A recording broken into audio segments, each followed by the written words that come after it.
It's Thursday. I think it was it yesterday we were out to breakfast? Every day we go out to breakfast.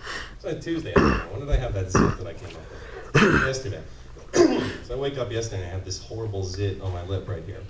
And zits never bothered me. I always considered them like vaccinations against giving a shit, like inoculations against being too vain. As long as I didn't pop them or just let them or do anything to get rid of them, I couldn't become vain. I just accepted that they were there and my body could heal it. So I started writing up this poem about my zit. And then it turned into something else. But you can understand that the first line is about this pimple on my mouth, and the rest of it just doesn't correspond. So it's called I Lose Faith.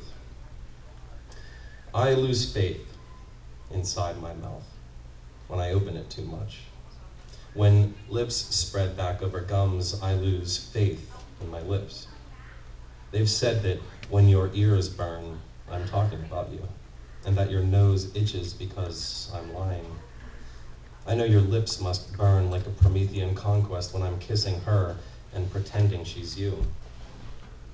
I lose faith in my abdomen when I place a palm on my solar plexus, my thumb pressing into my breastbone like a chess piece covered in teeth marks. There are bruises on the skin of everything that I love. And in everything that I love, I lose everything that I love. I am faith swallowing its own tail, leaping like a year, climbing a rungless ladder to look into your window, wishing with my hand on belly that my lips would burn the way they used to. So that one's, hi. Hi. How are you? Not bad. That's good. Welcome. Would you like some wine? Sure. Grab a cup. There's a little water for you. Seriously, grab a cup, come up here and pour you a glass of wine. You want to hear a joke? Yeah. Why couldn't the bicycle stand up for itself? Because it was too tired.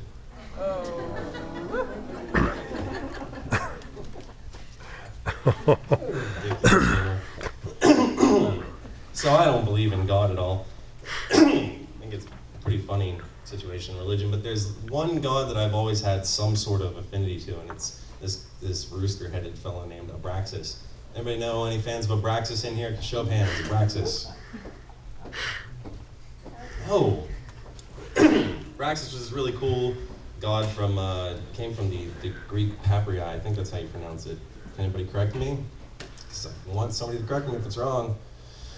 Okay, it's a book called the Papyri, an old Greek book. And I found this large mentioning of this god Abraxas, and Herman Hesse talked a lot about Abraxas in one of his books. He's this big rooster-headed god, huge dude, big rooster head, snakes for legs.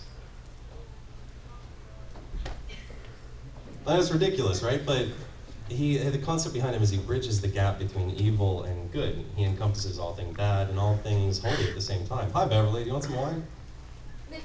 Okay. Olga? Okay. Jen? No, thank you. All right. Anybody? Nobody wants one. So I like Abraxas. Very cool god. And so I wrote this poem about him because there's like 13 different ways to spell the name Abraxas. So one time I saw the name Brass Sax in my head, and it was one way to spell it. So I saw the name Brass Sax in my head, and it broke up into the three words, a brass sax.